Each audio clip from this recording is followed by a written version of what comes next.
उसके बाद relation between current and drift velocity, I equals to NAEVD वाला जो हमारा एक्सप्रेशन निकल कर आता है, वो आपको पता होना चाहिए कि आपस में करंट और ड्रिफ्ट वेलोसिटी में क्या रिलेशन होता है। और उसके अंदर जो छोटी छोटी चीज़ें हमने सीखी हैं, जब हम इसको डिराइव कर रहे होते हैं तब अंदर हम रिलैक्सेशन टाइम और वो सारी चीज़ें जब यूज़ कर रहे होते हैं, वो सारी चीज़ें आपको पता होना चाहिए, इनके डेफिनेशंस पता होना चाहिए। तब आप इस पर्टिकुलर टॉपिक में जो MCQs हैं वो अच्छे से, मुझे लगता है कि फिर स्कोर कर पाएंगे। हेलो स्टूडेंट्स, कैसे हैं आप लोग? आई होप आपकी स्टडीज़ एकदम ज़ोरों शोरों पे चल रही होगी। आज मैं आपके साथ क्लास 12th फिजिक्स के वो कुछ इंपॉर्टेंट टॉपिक्स बताने वाला हूं जो आपको फर्स्ट प्रायोरिटी पे आपकी टर्म 1 के एग्जाम के लिए प्रिपेयर करना चाहिए। देखिए, ये वो टॉपिक्स हैं जो आपको फर्स्ट प्रायोरिटी पे करना चाहिए, मतलब कि सबसे पहले इन टॉपिक्स को तो ख़त्म करना ही है। बट इसका मतलब ये नहीं है कि आपने ये टॉपिक्स कर लिए उसके बाद में आपको फिजिक्स के टॉपिक्स और जो है उनको करने की ज़रूरत नहीं है, आपको सारा करना है। But again I am saying first priority पे ये होना चाहिए, क्योंकि इनसे क्वेश्चंस पूछने के जो आपका MCQ पैटर्न पे इस बार टर्म 1 होने वाला है, उसमें इनसे क्वेश्चंस पूछे जाने की बहुत ज़्यादा हाई प्रोबेबिलिटी है। तो आज मैं आपके साथ यूनिट 1 एंड यूनिट 2 के जो टॉपिक्स हैं इंपॉर्टेंट, अदरवाइज बहुत बड़ा वीडियो हो जाएगा अगर मैं हर यूनिट के टॉपिक्स आपके साथ डिस्कस करूंगा। तो मैं धीरे धीरे करके जो बाकी की यूनिट्स हैं उनके भी इंपॉर्टेंट टॉपिक्स आपके साथ डिस्कस करूंगा। आज मैं आपके साथ में यूनिट 1 एंड यूनिट 2। यूनिट 1 हमारी कौन सी है? इलेक्ट्रोस्टैटिक्स, जिसके अंदर हमारे 2 चैप्टर हैं, first chapter and second chapter, electric charge and fields वाला and electric potential and capacitance वाला। ये आपके दोनों चैप्टर मिलाकर यूनिट 1 हो जाती है। एंड यूनिट 2 में सिर्फ एक ही चैप्टर है आपका करंट एंड इलेक्ट्रिसिटी। तो इन बेसिकली में 3 जो चैप्टर्स हैं उनका जो एसेंस है, उनके जो इंपॉर्टेंट टॉपिक्स हैं वो आपके साथ डिस्कस कर रहा हूँ। ये आपको आना ही चाहिए अगर आप टर्म 1 में बहुत अच्छे मार्क्स फिजिक्स में स्कोर करने का सोच रहे हैं। तो देखिए, अगर स्टार्ट करें तो कूलम्ब्स लॉ, एक जो हमारी इलेक्ट्रोस्टैटिक्स में सबसे पहला चैप्टर है, जब स्टार्ट होता है तो सबसे इंपॉर्टेंट जो वहाँ पर लॉ आती है वो कूलम्ब्स लॉ है। आपको इसको अच्छे से करना है। इसके जो रूप हैं, अलग अलग रूप है, वेक्टर फॉर्म है, आपको सिंपल फॉर्म है। इस पे बेस्ड जो न्यूमेरिकल्स हैं, बेसिक न्यूमेरिकल्स, आपको बहुत ज़्यादा हार्ड न्यूमेरिकल्स पे अभी जाने की ज़रूरत नहीं है। सबसे पहले आपको अपनी जो फाउंडेशन है उसको स्ट्रॉन्ग करना है। तो आपको कूलम्ब्स लॉ पे जो बेसिक उसके स्टेटमेंट्स हैं प्लस इसमें जो न्यूमेरिकल्स हैं उन पे आपको थोड़ा सा वर्क करना है, जो आपके न्यूमेरिकल्स हैं। फिर इलेक्ट्रिक फील्ड ऑफ डायपोल, इसके 2 है हमारे पास, एक्सियल पोजीशन, इक्वेटोरियल पोजीशन, उनको आपको जो है प्रैक्टिस करना है। अगेन इन पे बेस, अब क्योंकि MCQ आ गया है तो डेरिवेशन वाला चक्कर नहीं है कि आपको डेरिवेशन प्रैक्टिस करना है।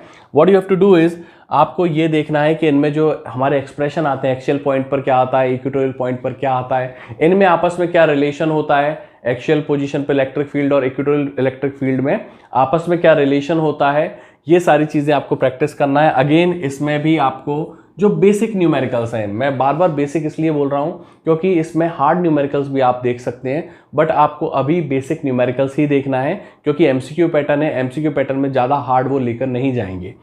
Now Gauss law and its application. Again यहाँ पर गॉस लॉ का स्टेटमेंट, गॉस लॉ कहाँ लगाई जाती है, क्लोज सरफेस पे लगाई जाती है और किन किन चीज़ों की बातों का हमको ध्यान रखना होता है, वो सारी चीज़ें आपको यहाँ पर देखना है।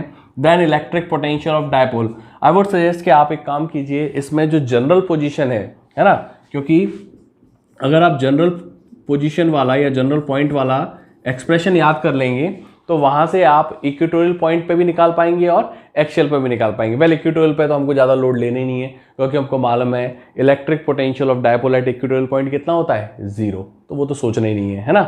आप जनरल पॉइंट पे निकाल लेंगे तो वहाँ से अगर आपको कोई एक ऐसा क्वेश्चन आता है, अगर उन्होंने सोचा कि थोड़ा सा ट्रिकी करना है पार्ट को, तो वो आपको किसी पर्टिकुलर एंगल पर आपसे इलेक्ट्रिक पोटेंशियल निकलवा सकते हैं। तो उस केस में आपको जनरल पॉइंट आपका काफ़ी हेल्प कर जाएगा।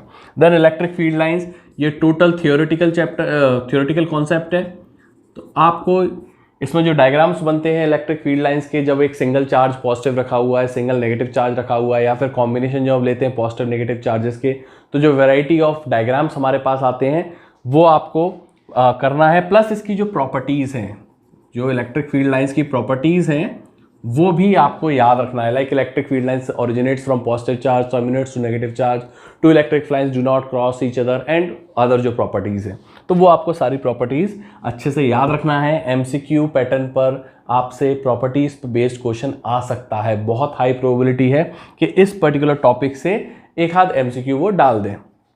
देन पैरेलल प्लेट कैपेसिटर, हमारे पास पैरेलल प्लेट कैपेसिटर का एक्सप्रेशन होता है C equals to epsilon naught A/D, वो प्लस उसके जो न्यूमेरिकल्स हैं वो प्रैक्टिस करना है। उसके बाद कैपेसिटर में जो हम डाइलेक्ट्रिक को इंसर्ट कर देते हैं किसी थिकनेस का, T थिकनेस का, आपको याद है ग्लास स्लैब हम इंसर्ट करते हैं तो फिर एक्सप्रेशन निकल कर आता है। वो एक्सप्रेशन आपको याद रखना है, ऐसा जो डायरेक्ट आपसे एक्सप्रेशन भी पूछ सकते हैं या फिर एक कोई छोटा सा न्यूमेरिकल उस पर बनाकर वो आपसे MCQ में डाल सकते हैं। बट मोस्ट प्रोबेबली मुझे ऐसा लगता है कि इस पर वो जो है आपसे डायरेक्ट एक्सप्रेशन जो है पूछने के चांसेस ज़्यादा हैं। उसके बाद relation between current and drift velocity I equals to NAEVD वाला जो हमारा एक्सप्रेशन निकल कर आता है वो आपको पता होना चाहिए कि आपस में करंट और ड्रिफ्ट वेलोसिटी में क्या रिलेशन होता है, और उसके अंदर जो छोटी छोटी चीज़ें हमने सीखी हैं जब हम इसको डिराइव कर रहे होते हैं तब अंदर हम रिलैक्सेशन टाइम और वो सारी चीज़ें जब यूज़ कर रहे होते हैं वो सारी चीज़ें आपको पता होना चाहिए, उनकी डेफिनेशंस पता होना चाहिए, तब आप इस पर्टिकुलर टॉपिक में जो MCQs हैं वो अच्छे से मुझे लगता है कि फिर स्कोर कर पाएंगे। नाउ कॉम्बिनेशन ऑफ सेल्स, याद रखिए सेल्स की बात कर रहा हूँ मैं, रेजिस्टेंस की बात नहीं कर रहा हूँ। यहाँ पर कॉम्बिनेशन ऑफ सेल्स में हमारे पास दो हैं, सीरीज और पैरेलल।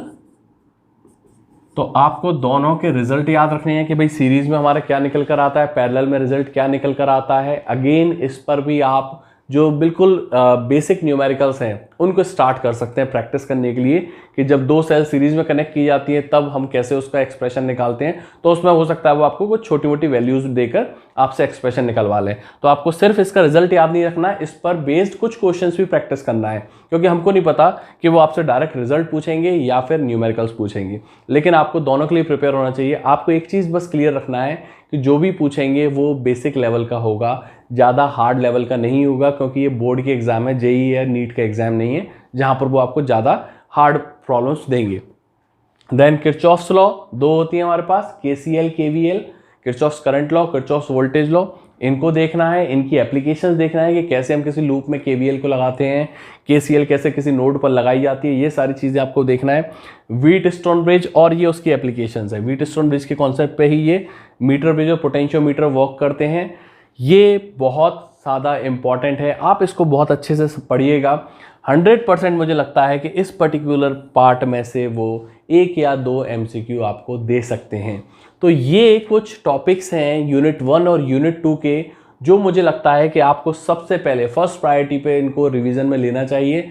रिवीजन में तो तब लेंगे जब आपको वो पहले आते होंगे। तो अगर आपको अभी भी आपके वो प्रिपेयर नहीं है तो सबसे पहले आप इन टॉपिक्स को प्रिपेयर करना चालू कीजिए, सो दैट जब हम फाइनल रिवीजन वाले राउंड में आएंगे तब तक आप इनको अच्छे से पढ़ चुके होंगे और आपको तब वहाँ पर उन टॉपिक्स में डर नहीं लग रहा होगा।